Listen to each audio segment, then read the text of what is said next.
Fleuron du secteur portuaire en Afrique centrale, le port autonome de Kribi s'est inscrit dans le registre des plus grandes plateformes portuaires d'Afrique. L'amarrage du MSC Turquie, un mégamax de 400 mètres de long, capable de transporter près de 24 000 conteneurs de 20 pieds, a marqué le 9 mai 2025 la mise en exploitation officielle de la phase 2 du port de Kribi. La densification de cette infrastructure portuaire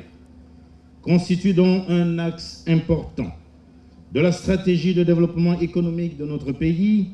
telle que voulue par le président de la République. Pour les pouvoirs publics, le port de Kribi a été construit pour constituer un appui décisif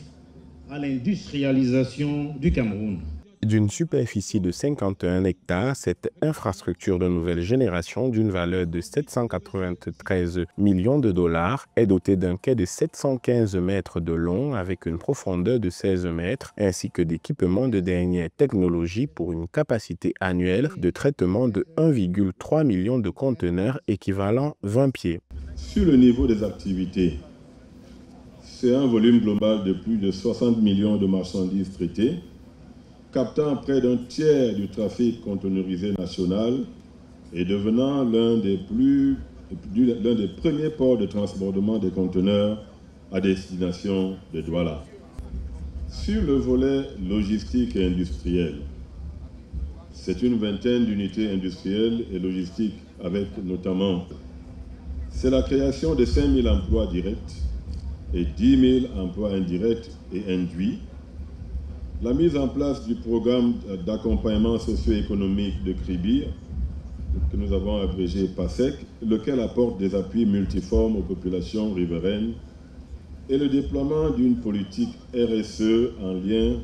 avec les objectifs de développement durable consacrés. Adossé à une zone industrielle intégrée, le port autonome de Kribi a déjà traité plus de 60 millions de conteneurs depuis son lancement en 2021, confirmant ainsi sa position de hub maritime incontournable dans le golfe de Guinée. Le site est depuis 3 ans devenu le deuxième contributeur aux recettes douanières nationales. Sur la contribution à la richesse nationale,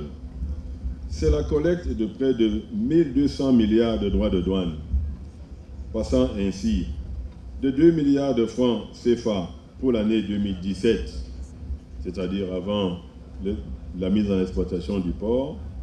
à 300 milliards de francs CFA pratiquement pour l'année 2024. Faisant du port de Kribi le deuxième conteneur national en termes de recettes douanières. La phase 2 du port de Kribi devrait permettre de construire un terminal minéralier et un terminal hydrocarbures. À en croire les autorités portuaires, ces travaux devraient respectivement démarrer en 2027 et 2028. D'annoncer ici la poursuite de l'implémentation à Kribi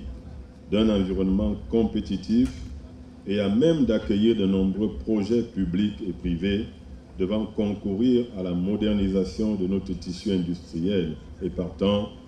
à la transformation structurelle de notre économie. Plateforme de transbordement majeure captant un tiers du trafic destiné à Douala tout en servant de hub d'éclatement pour le Nigeria, le Gabon, le Congo et la Guinée équatoriale, le port autonome de Kribi ambitionne de devenir le pivot incontournable des échanges commerciaux en Afrique centrale tout en ouvrant de nouvelles perspectives pour le transit des marchandises vers les marchés internationaux.